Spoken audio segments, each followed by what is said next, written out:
আপনি কি টমেটো খেতে পছন্দ করেন বা নাই যদি করেন, এই ঠান্ডার মরশুমে একবার গরম গরম টমেটোর স্যুপ বানিয়ে খেয়ে দেখুন। নমস্কার, রিমস রসোইয়ে আপনাদের সবাইকে স্বাগত জানাই।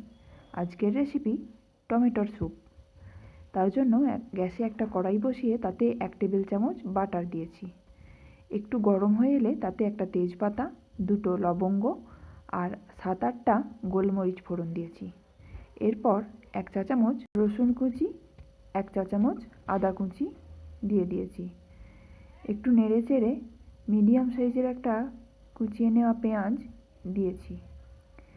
পেঁয়াজের একটু রং চেঞ্জ হলে একটা গাজরকে টুকরো করে রেখেছিলাম, সেটা দিয়ে কিছুক্ষণ নাড়াচাড়া করব। তারপর 4টে মিডিয়াম সাইজের টমেটো কেটে রেখেছিলাম, সেটা দিয়ে দিয়েছি।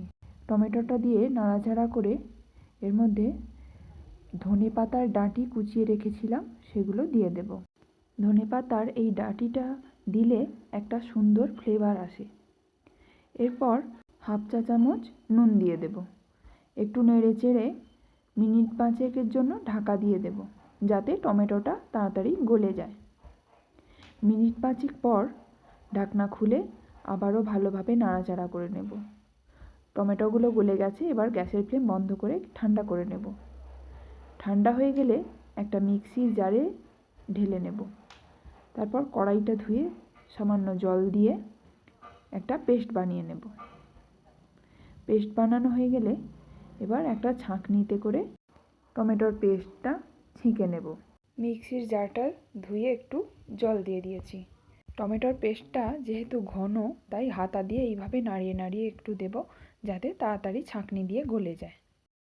এরপর কড়াইটা গ্যাসে বসিয়ে 1 কাপ জল দিয়ে ভালোভাবে মিশিয়ে নেব। এবার স্বাদ মতো নুন মিশিয়ে নেব। আপনারা চাইলে অল্প একটু মিষ্টিও দিতে পারেন।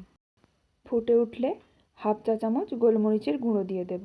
স্যুপটা আর একটু গাঢ় বানাতে চাইলে 2 চা চামচ কর্নফ্লাওয়ারের সাথে অল্প জল মিশিয়ে এই সময় দিয়ে দিতে পারেন।